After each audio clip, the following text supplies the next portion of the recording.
Thank you, Congressman Ellison. It's great to have a full room to talk about these important issues. What I'm going to try to do is just briefly talk about a few different aspects of my work and the issues that we deal with at Defense for Children International Palestine. And then we have about an 8-minute, 9-minute clip from a new video that focuses on Palestinian children, child testimonies, former Palestinian children that have been arrested and detained in the Israeli military detention. Unfortunately, we couldn't have a Palestinian child travel, numerous obstacles, so that did not happen. But we have videos so that we can still include the voice of these children here today for you all. So first, Defense for Children International Palestine is a local Palestinian human rights organization that focuses specifically on children's rights. We've been providing legal aid to Palestinian kids in the Israeli military court system and the Palestinian Authority courts since about 1991. Part of that is representation. The other part is documentation of violations that happen, whether it's physical violence, denial of access to counsel, conducting prison visits for prison conditions. We meet with these kids, take affidavits, and so everything that I talk about today is based on these firsthand accounts from children themselves, from families that experienced the detention. So this is what I'll be drawing on. Israel is the only nation in the world that automatically and systematically prosecutes children in military courts. This is something that needs to be recognized. Israeli military courts lack basic due process and fundamental fair trial rights, and children are arrested and prosecuted in this system automatically and systematically. Israeli military law applies in the occupied West Bank. It applies to any person in the territory, but in practice it's only applied to the Palestinian population. If you're an Israeli settler, an Israeli citizen living in the West Bank, you have the benefit of Israeli civilian law applied to you. So inherent in the legal framework that these kids find themselves in is really the basic definition of discrimination. Around 500 to 700 Palestinian children are arrested each year and prosecuted in the military courts. This number doesn't capture children that are detained for shorter periods, questioned, interrogated in a military base, and then released, and not charged formally in the military court. That number is somewhere between 300 and 400 additional kids each year. A key point about the Israeli military system is that there are no warrants. There's no oversight over arrest. Israeli soldiers, under Israeli military law, have authority to arrest anybody that they suspect has violated the Israeli military law. And there's a specific military order that is the order regarding security provisions, includes a specific offense for throwing objects, throwing stones. A soldier doesn't have to be 100% sure, 20% sure, 5% sure. If they suspect that another Palestinian child is somebody that has violated that, based on 2% sureness, that's enough to justify an arrest under the military court or military law system. So where do these arrests take place? What we see, based on documentation and legal representation of families throughout the West Bank and East Jerusalem, is that the communities that are impacted and targeted, where youth are targeted for arrest, are communities located near settlements, near military bases, near roads used by Israeli soldiers and settlers.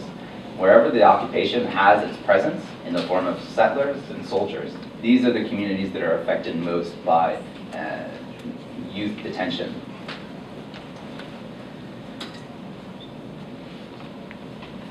And before we get to the video, the last point I want to raise is that often when we do work internationally, in the UN, here in the US, there's this idea that this is a juvenile justice system, a military court system, and for some reason these abuses, this violence, these rights denials exist because something's broken.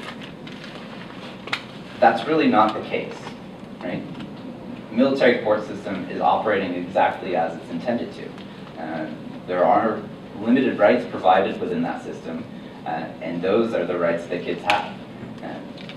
You don't arrest kids in the middle of the night from their home, ill-treat and physically abuse 3 out of 4 of these kids if you're interested in justice. If you're interested in justice, you provide oversight over arrests, you provide warrants, you provide children with access to counsel during interrogation, you allow their family to be present during the interrogation. You don't have pretrial detention as the norm, right? Detention should be used as a last resort. So when you look at this system, and I encourage you all to dig deeper, to use the resources that both our organization has, the AFSC has, and listen to Tarek's experience, because we need to get past kind of the security narrative and dig down to see what the actual policies are, but more importantly, what the impact is on these children.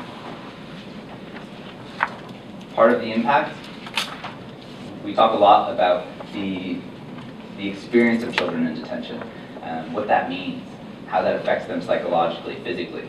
What we don't often get the chance to talk about is the impact. What happens when they leave detention? So today, I'm excited to have Joe Stork from Human Rights Watch that will touch on that a bit. We see a correlation in our work. So children in the Northwest Bank, they get arrested, they get detained, they spend maybe 3-6 months in prison. When they come out, some of them drop out of school. The economic situation of their family is difficult. And what happens is they end up working in Israeli agricultural settlements in the Jordan Valley. So Human Rights Watch recently put out an excellent report on the use of child labor in the Israeli agricultural settlements. So Joe will speak a bit about that. So now let's turn to the video. We'll just play a few clips, and they'll focus on arrest and the interrogation phases.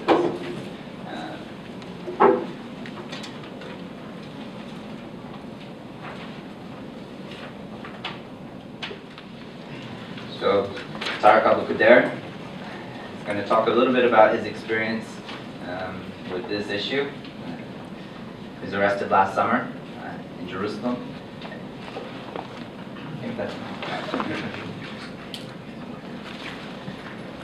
Good morning. Good morning. Thank you for having me this morning. Well, last summer I visited my home, Palestine, and what happened to me changed my life, and it changed my perspective. And like, what happened to me, it made me feel like I was forced to change. What happened to my cousin, his kidnapping, his murder, I was overwhelmed, scared, all the protests. And I was chased and attacked. Zip-tied my hands behind my back, and I'm beaten unconscious. And I'm taken to jail and I'm blindfolded. And it was only 6 hours before I could see a doctor. The jail cell in court, I was treated like an animal. Even when my own cousin was murdered. And then when I got out, I was on house arrest. In a different town, they couldn't even let me go back with my family. And these officers forced me to be an adult. They forced me into a position I'm supposed to be in a couple of years. But they forced me to work hard in school, but I'm still confused. I feel like I can't be normal. And hopefully, I want to go back this summer, and I want to remember all the fun I've had with my cousins, and I want to remember all the memories with my cousin Muhammad. God rest his soul. And for months they've been trying to investigate and to see if I did anything wrong. What about the soldiers? If there wasn't a video of me, I would be in jail and no one would believe what they did to me. Where are these soldiers? Where are these soldiers now? Are they doing this to another Palestinian child? I want to go back this summer and be with my family and put this behind me. But I know that for me to put this behind me, these soldiers have to be held accountable. And I want to go and come back to Palestine peacefully and know that I won't be persecuted because my name is Tariq Abu Khadir and I'm a Palestinian. Thank you.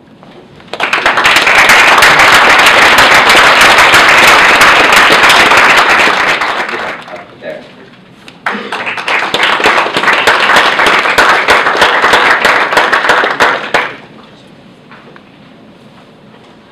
Thank you, everyone. Good morning, and my name is Suha Abu Khadir. I'm the mother of 3 young children, including Tariq Abu Khadir, which is my eldest. Last summer, me and my family's lives were changed forever.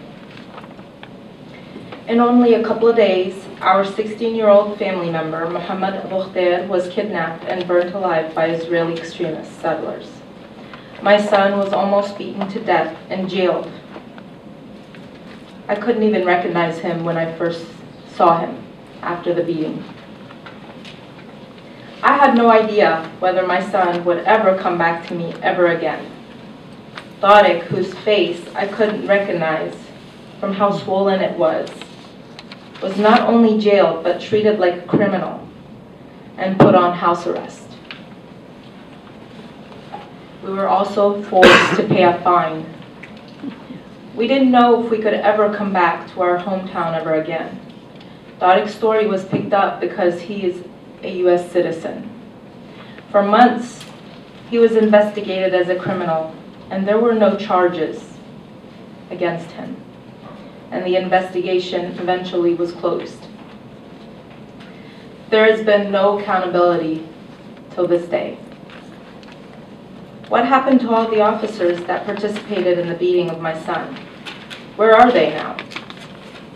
There's no indication that any of them have had to face justice for the torture they have put my son and my family through. The struggles this has forced our family into have taken a toll on all of our lives. We are struggling daily now. We want justice. We want to know that the officers who almost killed my son will face accountability, and my family wants to know that we can go back to our homeland safely. There are no assurances in occupied Palestine, but we can all agree that what my young son went through in the Israeli justice system is inhumane. No children anywhere in the world should go through what my son went through. It's time to break the cycle. Thank you.